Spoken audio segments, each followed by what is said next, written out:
Hey guys, welcome back to The Bright Side. Macy here, The Bright Side Girl, and today I have some garden book recommendations.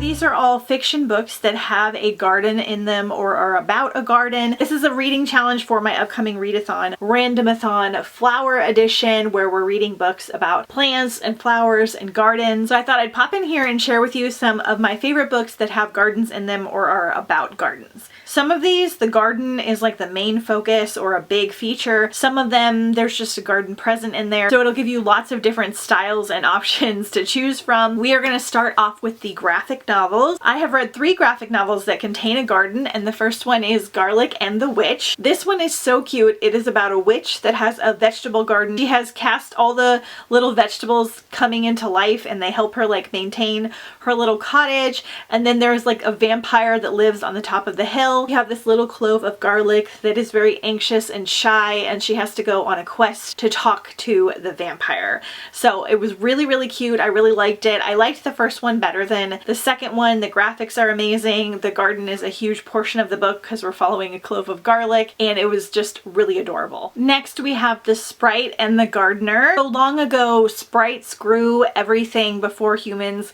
got involved, and then they just kind of stopped helping out. There's an ambitious young sprite that starts asking questions about the way things used to be and getting involved in helping with flowers in the garden. This one I enjoyed. It was like a 3-star for me. It had a lot of whimsy, like almost too much whimsy to where sometimes it was kind of hard to follow what was going on, but the art's really cute. It's a really quick one, and it has a huge garden in it. Then we have The Flower Garden by Renee Carilla. After planting a seed packet in the garden, things do not go as expected. Anna and Tess fall asleep in the sun, and they wake up and all the plants are as tall as buildings. They are introduced to a little garden gnome that is responsible for the magic, and they kind of follow her around in this world of flowers and gardens. Really, really cute, really fun, really adorable art as well. All right, next we have The Beholder by Anna Bright. I am thrilled to have this in a recommendation video for you guys because I loved this book. I love this duology. It is so extremely underrated. This one, the garden is not a big focus. There's just a small mention of it, but if you need an excuse to read this book, I will give it to you. So this one was pitched kind of like The Bachelor / The Selection at sea. We're following Sella. She is the only daughter of the Seneschal of Potomac. She knows her duty is to find the perfect match, help her rule her future people, but on the night of her suspected engagement, things do not go as planned as she is upsettingly rejected, and she winds up having to go on this grand tour of sorts to different kingdoms to try and find a suitor. So she goes on this ship and she goes to different kingdoms to meet these different men that are vying for her engagement. The garden aspect is that she has a garden on the boat, like it's something that she really loves, and she's like gardening and tending to plants on the ship, which I loved. But this book is so much more than it seems. This has so much heart in it, so much lovable characters. It's got action, adventure, there's war and politics, and it's just such a good, solid fantasy duology with a really unique ending. So I cannot recommend this one to you enough. Next, we have Belladonna by Adeline Grace. Of course, I try to recommend this book whenever I can. One of my favorite books / trilogies of all time. This is a gothic Victorian read that I completely fell in love with when it first came out. We're following Signa. She thinks that death has been following her whole life. Her parents have died, and then when her aunt dies, she confirms that death has kind of been hovering around her, and she winds up having to go live with her long lost relatives in this big manor. And when she gets there, things are kind of uneasy. The matron of the house has died somewhat recently. Everyone's upset. Everything's in turmoil. And she decides that she wants to try and help this newfound family. So the garden, again, is not a big aspect in here, but the matron of the house had this garden that has been abandoned since her death. So it's giving a little bit of Secret Garden vibes, but we also have like this supernatural element because Death is a character and converses with Signa. There's a fabulous romance in here. It is just such an amazing YA trilogy. The gothic vibes are everything. The garden vibes are great. We talk about poisonous houseplants as well, and such a good one. Next, we're going to talk about The Shadow Garden by Liz Parker. This was a debut novel that I read last year, I think around Hike-a-thon or just in springtime in general, and I wound up really enjoying it. It's more of like a cozy mystery fantasy, but it has a really decent plot, a little romance. I liked the mystery. It wasn't too simple, which can sometimes be a problem for me. We are following 3 generations of witches in the magical Yarrow, Kentucky. The empathetic Haywood witches are known for their shadow garden. From strawberries that taste like chocolate to cherry tomatoes with a hint of basil and oregano, their magic can cure any heartache, and the fruits of their garden bring a special quality to their local bourbon distillery. On one day every year, a shot of Bonner bourbon will make your worst memory disappear. But 20 years ago, the town gave up on more than one memory. They all forgot an entire summer. One person died, one disappeared, and no one has any idea why. So you are trying to solve this like mystery as things kind of evolve. There's a lot of talk about plants and witches and magic. It is so good. It has a lot of garden elements, but nice mystery, a little bit of romance, a little bit of family drama, and I really loved it. She has a new book coming out this fall that sounds really amazing too. So this is a perfect garden book. All right, now we're going to talk about 3 classics that feature gardens. I have not read this one in a long time and I really need to, but we have Heidi by Joanna Spyri, and this one is a beloved book from childhood. We're following little orphan Heidi as she goes to live in the Swiss Alps with her gruff grandfather and bring happiness to all that live on the mountain. So I don't entirely remember, but I'm pretty sure that she works on a garden with her grandfather, like not a huge portion of the book, but it is mentioned in here. And in general, this book just has like all of the spring vibes. This is the really pretty Barnes & Noble edition from a few years ago. I love these because they have some of the original illustrations. Super cute. So, such a good one. Of course, I have to mention Anne of Green Gables, another orphan classic. We're following Anne Shirley and she goes to live on Prince Edward Island, only to discover the elderly Cuthberts, Matthew and his stern sister Marilla, wanted to adopt a boy, not a feisty 11-year-old girl. But before they can send her back, Anne, who has a big imagination, wins them over and their lives all change. Such an adorable story. If you haven't read it, it's just such a good one. Anne is so full of spirit and love and imagination. She's filled with emotions and drama and learning about life, and there's gardening and housework and all kinds of beautiful spring vibes in here. I definitely need a reread because I would love to read the full series at some point, but this will definitely stand on its own. Alice in Wonderland by Lewis Carroll features multiple different types of gardens. This one I'm sure a lot of you are more familiar with. You're following Alice and she falls into Wonderland when she falls down a rabbit hole into this fever dream type world where she has to learn how to escape and also learn about the world itself. She uncovers a Mad Hatter with tea parties and flowers that can talk and a crazy queen that's trying to get her, and it's just such an adventure. There's tons of plants and gardens and flowers in here, and it's just one of the best books for springtime. And the last classic is, of course, The Secret Garden, probably in my top 10 favorite books of all time by Frances Hodgson Burnett.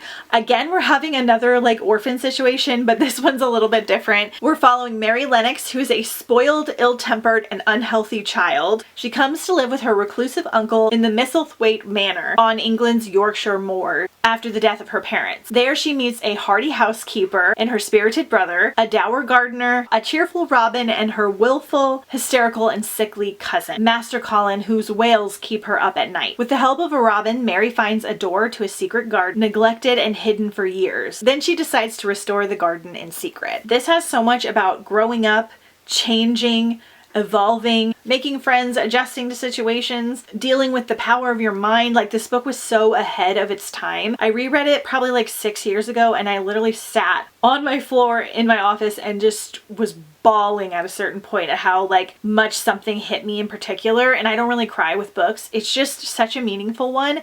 And of course the garden aspect is incredible. Next we have The Forbidden Garden by Ellen Herrick. This is actually the second in a duology. I did not know that at the time though. I don't think it hurt anything for me to read this one. Like, I didn't even notice until I was done. The first one is The Sparrow Sisters. At the nursery she runs with her sisters on the New England coast, Sorrel Sparrow has honed her rare gift for nurturing plants and flowers. flowers. Now that reputation has a stroke of good timing and lands Sorrel an unexpected opportunity, reviving a long dormant Shakespearean garden on an English country estate. When she gets there, the garden state is worse than she expected, and she suspects heartbreak and betrayal might be behind the neglected walls. So again, a little bit of a secret garden situation, but this one has so much to do with plants and gardening. It has a nice simple romance in here, and it was just really a great book to like read outside on a walk or while you're gardening. A little bit simple, but not too simple. Definitely some cozy vibes. I absolutely loved it. Going on the other end, we have Gallant by V.E. Schwab,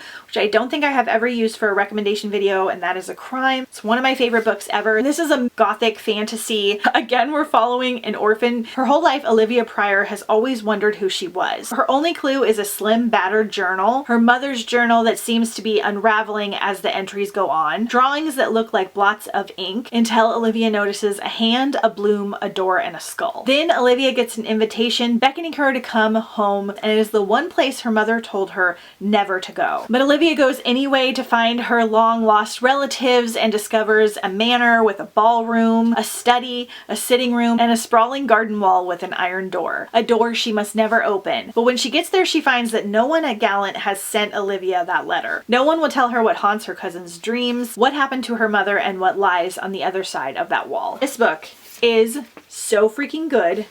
It is so amazing. I want to get a special edition of it because it's so incredible. Definitely a solid like Secret Garden retelling. Gothic and spooky. Olivia is, I believe she is mute and can't talk, but she can see ghosts and communicate with them, and so that plays a really cool aspect. The ending is very surprising but done so well. This was a solid 5-star for me. It went straight to my favorites list. The audiobook narrator is incredible, and the garden plays a huge role. Next we have Deal with an Elf King by Elise Kova. It's part of a YA/new adult series called the Married to Magic series. This first series is a loose Beauty and the Beast retelling. 3,000 years ago, humans were hunted by powerful races with wild magic until the treaty was formed. Now for centuries, the creatures have taken one woman from Luella's village to be their human queen. To be chosen is seen as a mark of death by the townsfolk. A marked 19-year-old Luella is glad she has escaped as a young girl. Instead, she's dedicated her life to herbology and becoming the town's only healer. That is until the Elf King unexpectedly arrives for her. He like sweeps her away. But this has a lot to do with plants, especially in the beginning, because she uses plants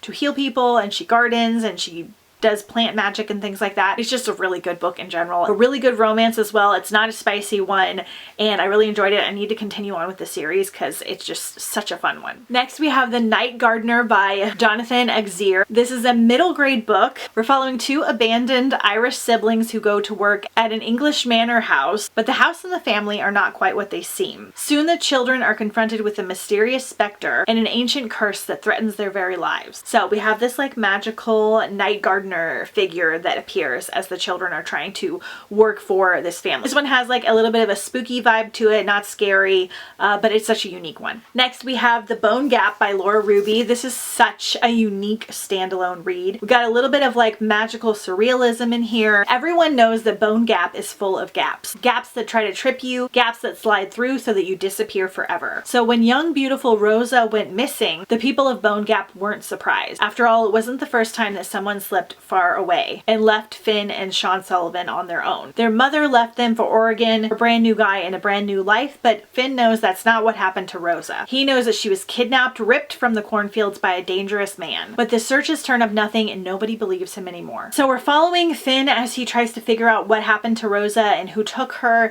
and we're also kind of jumping back and forth into the past about how she came into their lives and learning about her. And Rosa has a big green thumb. She shows them how to garden and feed themselves with plants and gardening. It's not a major portion of the book, but it's talked about enough that I remembered it.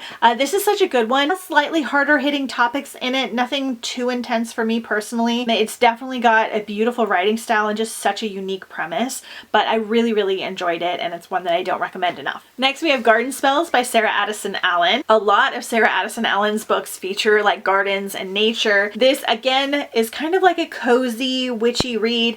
This is a much older read. read. This is actually one of my mom's favorite books, which is really fun. In a garden surrounded by a tall fence, tucked away behind a small quiet house in the smallest of towns is an apple tree that is rumored to bear a very special sort of fruit. We're following the Waverly sisters, who have a special kind of magic that is talked about and not talked about. They kind of try to keep it somewhat hidden, but rumors get spread around town. We're following Claire Waverly, and she is a successful caterer who prepares dishes made with mystical plants. Her nasturtiums aid in keeping secrets, pansies make children thoughtful, and snapdragons are intended to discourage the intentions of an amorous neighbor. Meanwhile, her elderly cousin, Evanelle, is known for distributing unexpected gifts whose uses over time become uncannily clear. We have a nice little mystery in here. There's a little bit of romance. We've got neighbors and family bonds and witchiness and just magical surrealism, a lot of magical elements, a lot of cozy elements, but like a decent plot to follow as well. I think this one holds up really nicely and I just love it. Okay, lastly, and one of my favorites, House of Root and Ruin